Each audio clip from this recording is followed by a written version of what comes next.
All right. Hello, Mr. Keenan. How are you today? All right, I'm fine. So today I'm going to ask you a couple questions. One about the Iranian hostage situation, and two about 9/11. This is for we're learning about Islam, and these are two events that create sort of I guess a negative connotation on Islam. So we're getting a perspective of someone who's experienced both of them because we're too young. So the first question is, what do you remember about the Iran hostage situation? What were the attitudes and feelings towards what was going on? Do you remember how your family or community reacted? Yeah, I don't. There's probably a lot I don't remember. I mean, a lot of what I remember is probably more from news reels and things of what was going on at the time. Because actually, that was part of that was during my senior year in high school, or junior and senior year. And that's also when my father passed away. So there was a lot. There was a lot of different things going on for me that year. But one of the things that came about, certainly it was election time. I mean, or the end of an election. So there was a lot of controversy in the in the United States over what was happening. A lot of fear. Also, you didn't have the news cable reels as you have now on the 24/7 feed. But one of the things that came out of that was, like, if you ever saw the show Nightline, that's on, like, it was 11:30 at night, right? And that started, that show started as to give updates on what was happening in that situation. So big part of that, and what now continues, started during that time frame. So the tale. So probably a lot of the facts of what was happening or what created that issue, don't remember.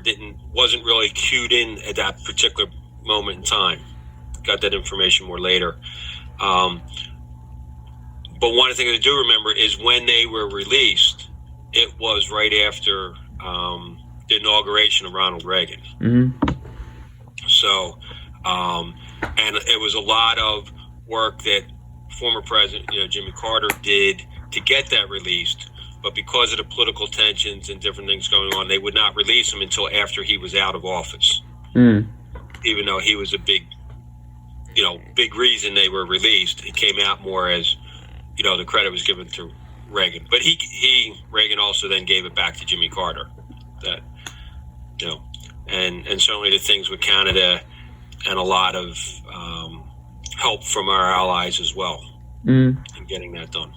Do you remember any instances where you heard people express their opinions on sort of like the country of Iran itself in the Middle East and their religion Islam, maybe in a negative way because of the situation that was going on? Yeah, I don't really remember any specifics of things, because again, it was either kind of out of people's wheelhouse. I mean, it was happening, they were worried about it, but unless it was impacting them daily, so it was more at night. But yeah, I would say it was probably more negative, or more ignorance, lack of understanding of folks what was going on. So I don't have any specifics on that, but it would be more negative than positive if there was anything. Good. So the next question would be, what do you remember about 9/11? Obviously, this is more recent, way more prevalent. And where were you, and what were you doing when you heard both the towers went down? I would assume you would be at LaSalle teaching in school. I was, actually. I was a freshman counselor at the time. So I was in my counselor office. And actually, what I remember, I don't know, did you know Mr. Sigmund? No, I did not. No. Okay. So he was Mr. Bonner, what Mr. Bonner does now. For us, that was Mr. Sigmund. Still there. And he had come up into the guidance office for something, because there was announcements going over school. People had to stay in the classrooms. They had some of it watching on TV.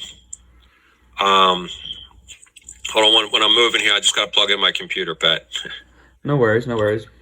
Hold on one sec.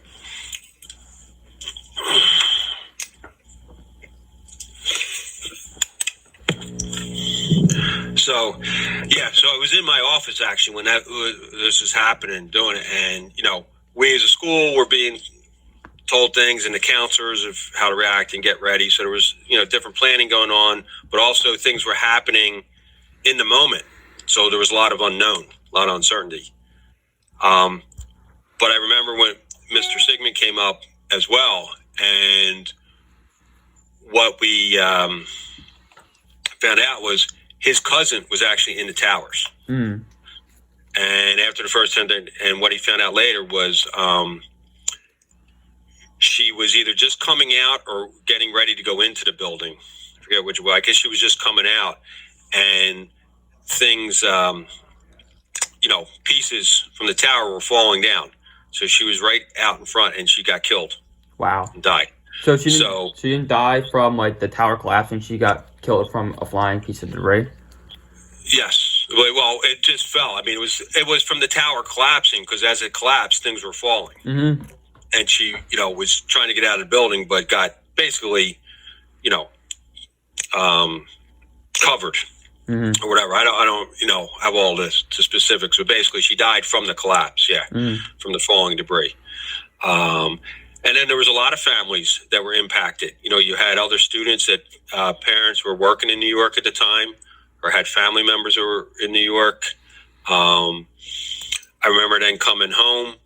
My oldest, my son, he was only in kindergarten at the time. Mm-hmm. So when we came home, you actually had the newsreel playing. The breakfast room, and had it, because things were happening in real time with the fire and the planes going in the building. Seeing that, had to turn that off, so they're not seeing, because they only had 5. But certainly, those guys he's 25 now, so that was 20 years ago. All those, young students that were in only kindergarten, first grade were all impacted in a different way too. Yeah. Along with our guys that were in the school. Mm-hmm. So yeah, there was a lot of unknown, a lot of uncertainty, what was going on, what was happening, and certainly you've seen over the years different things, how people came together, people helped one another out. But yeah, that was a scary time. Yeah. What was since you said you were a freshman counselor at the time, like in a sense, like how was it like dealing with students like that were like, I guess, sort of like traumatized, or even if they like had someone like lost or hurt in the attacks, like how did they react, and like how did you like handle situation, I guess, or guide them? Yeah. It's if anybody lost anyone, then you're dealing with a lot of grief. It's the sadness, and dealing with the grief, and then also the suddenness of it. Mm-hmm. So anybody that loses someone very suddenly, in my time, and I would say even during this time now, I don't think any particular freshman at that point in time lost anyone. Mm-hmm. In fact, they were just in New York. Like, they had families that were working in New York, but no one lost anyone that I remember.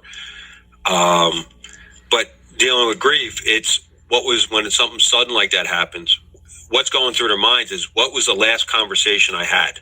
Yeah. And the one way it impacted me very much is, to this day, I try, and the last thing I say to my kids before I leave the house is, I love you. Mm-hmm. To the point when my son was in high school and stuff, would annoy the heck out of him. Yeah. Because I'm saying that. But,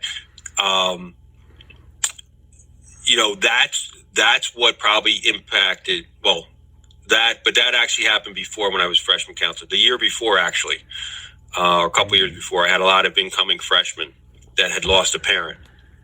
And that was always very much on their mind. The last thing they said to their father or mother when they lost them. So part of your question is, how did I deal with it? I always help guys talk through where they were in their relationship, how they're feeling about that, and just being present for them and being allowing them to talk through it. Yeah. Because what was helpful, I guess, at the same time, is everybody was going through the same thing. Faculty, staff, students, parents, family members. So it was a collective there. It was a collective kind of grieving or uncertainty or angst. So there was empowerment or helpfulness in that as well.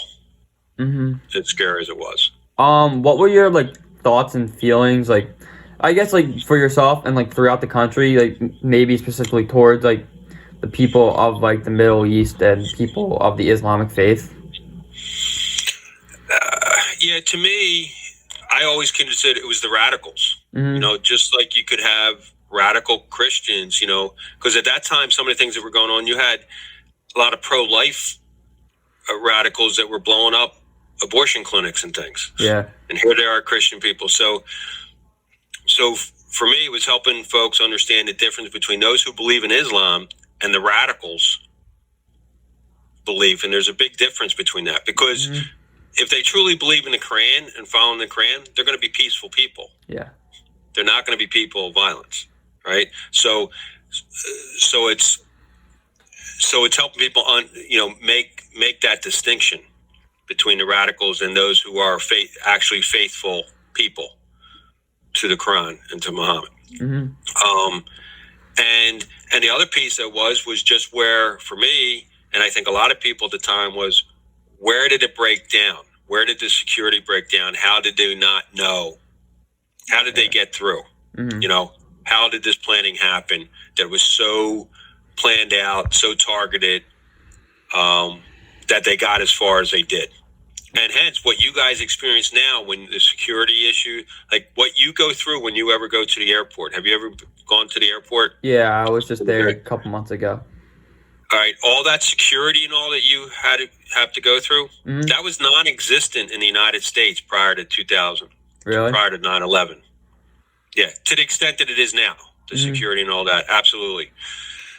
You know, even to the point where sometimes you had some armed guards, you know, and even now, armed guards and things, military or otherwise, at some airports. Yeah. And the only time I had ever seen that before is when I was traveling over through Europe, and in Rome's airport, and Heathrow in England, where they had, and this was probably 1985. So now what was happening in Europe many years before that is now happening here in the States in terms of security. So that's probably the biggest difference. And certainly, yeah, is there stereotypes? Is there anger at those who are Islam? And you've heard it in our political dialogue, how certain people have gotten elected based on that, based on those fears. So those fears are real. Yeah. But it's also when people misguide the radicals from those who are faithful. Because you had a lot of Muslims, you had a lot of those Islams and the Imams here in the States who were helping and supporting those who died in the buildings. Because in those buildings, you had U.S. citizens that were dying of all faiths and creeds. Yeah. You know, it wasn't just Christians that died. Yeah. It was Jewish people. It was Islam, those Muslims. It was atheists, you know, and of multinationalities as well. Yeah, that's interesting to know. One final question is, there could have been instance, but was there like, may say someone at like that you remember like during that time or maybe the year after that, like someone like of the Islamic faith and they were at LaSalle, like attending, and like if you know like how they were treated like like after 9/11 or.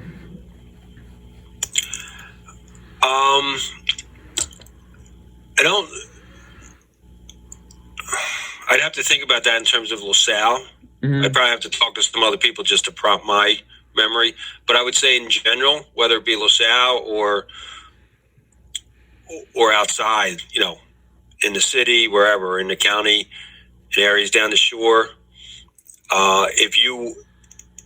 those who looked more Muslim or Iranian or Middle Eastern were probably had a harder time. You know, there there was initial gut reaction of prejudice probably against them. For right or for wrong, I would say in general that was happening. Mm-hmm. But Yeah. Well, I thank you for your time, Mr. Keenan. It's been a pleasure. And pleasure as always, Mhm. Patrick. Thank you. No I problem. hope it was helpful. It I know it was. was a little Thank you. vague at times.